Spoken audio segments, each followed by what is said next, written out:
তো বন্ধুরা, আজকে বানাবো নতুন একটি রান্না, ছোট মৌরলা মাছ দিয়ে বড়ি আলু দিয়ে তরকারি। দেখে নাও কীভাবে করতে হয়। যদি ভালো লাগে তাহলে অবশ্যই লাইক সাবস্ক্রাইব করে দিও। এই মাছটা ভেজে নিচ্ছি। মাছগুলো প্রায় ভাজা হয়ে গিয়েছে, মাছগুলো নামিয়ে রেখে দেবো। তারপর তেলে দেবো 5 ফোড়ন, শুকনো লঙ্কা। মাছের সাথে বড়িগুলোও শেষে একসাথে ভেজে নেব, নিয়ে নামিয়ে নেব। তেলে দিয়ে দিয়েছি শুকনো লঙ্কা আর 5 ফোড়ন। এবার দিয়ে দিয়েছি একটু পেঁয়াজ।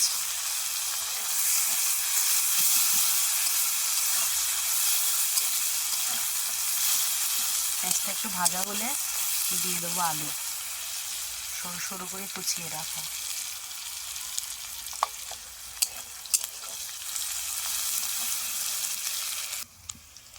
আলুটা দেওয়ার আগে আমি ভুলে গেছিলাম বলতে, একটু আদা রসুন দেবো।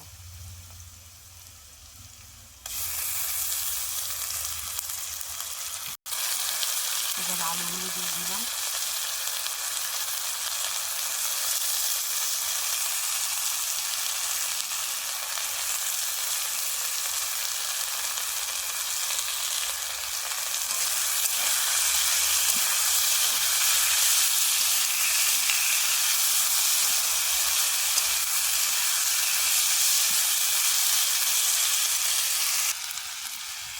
আলুগুলো ভালোভাবে ভাজা হয়ে গেলে দিয়ে দেবো টমেটো।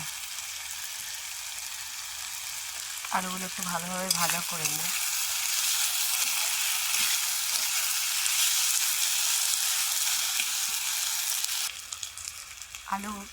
আলুটা ভালোভাবে ভাজা হয়ে গিয়েছে, এবার দিয়ে দেবো টমেটো।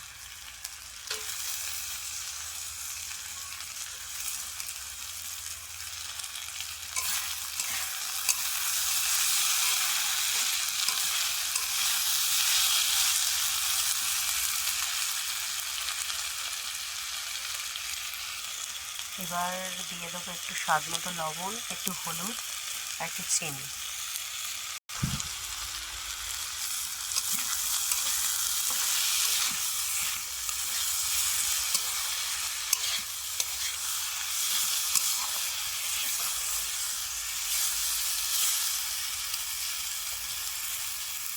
ভালোভাবে কষিয়ে নিয়ে তারপর দিয়ে দেবো জল। এবার দিয়ে দেবো জল।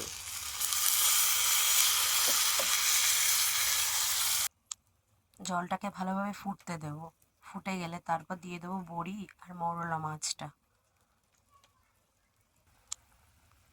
তো এবার ভালোভাবে ফুটে গিয়েছে, এবার দিয়ে দেবো বড়ি আর মৌরলা মাছটা।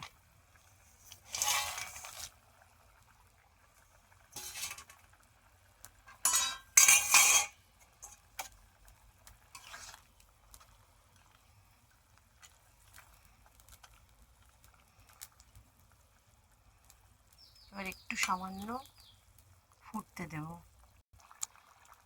তো হয়ে গিয়েছে আমার মৌরলা মাছ আর আলু বড়ি দিয়ে তরকারি।